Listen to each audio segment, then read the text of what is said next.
दुष्ट आत्माएं कभी भी प्रार्थना को लेकर लड़ते नहीं है। Demons don't fight for prayer.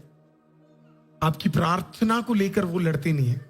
वो लड़ते किसके लिए पता है? शरीरों के लिए। उन्हें फर्क पड़ता है हमारे शरीर से। They fight for our bodies.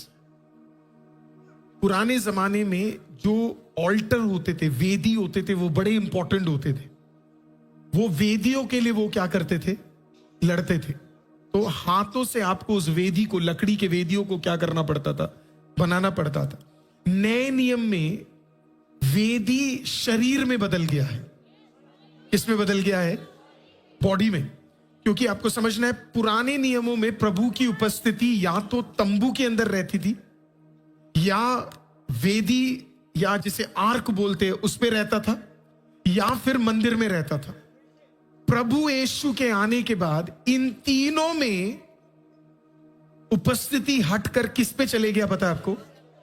Body में चला गया। तो अब शैतान मंदिर से नहीं लड़ रहा, अब शैतान वेदियों से नहीं लड़ रहा, अब शैतान तंबुओं से नहीं लड़ रहा। अब शैतान किससे लड़ता है आपको पता है? आपके और मेरे शरीरों से क्या करता है?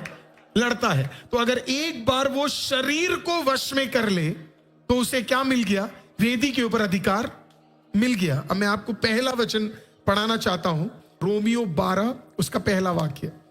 इसलिए है भाइयों और बहनों, बहनों मैं अपनी तरफ से डाल रहा हूं अंडरस्टैंडिंग के लिए, इसलिए है भाइयों और बहनों मैं तुमसे परमेश्वर की दया स्मरण दिलाकर क्या करता हूं?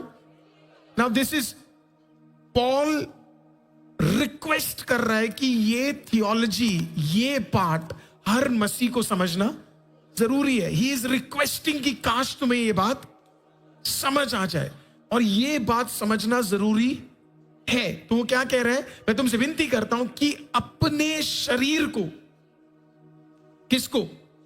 अपने शरीर को जीवित, पवित्र और परमेश्वर को भावता हुआ, राइट? ये तीन चीजें परमेश्वर हमसे चाहता है। हमसे, जब मैं कहता हूं हमसे, हमारे शरीरों से परमेश्वर ये चाहता है, ऐसा जैसे प्रभु को पसंद है। और इस तीनों को हमें कैसे सौंपना है पता है? बलिदान करके चढ़ाओ। प्रभु चाहता है कि हम अपने आप को प्रभु के सामने क्या कर दे? बलिदान। कहने का मतलब आपको जो करना है खुदावंद, अब आप इस शरीर से क्या कर सकते हो?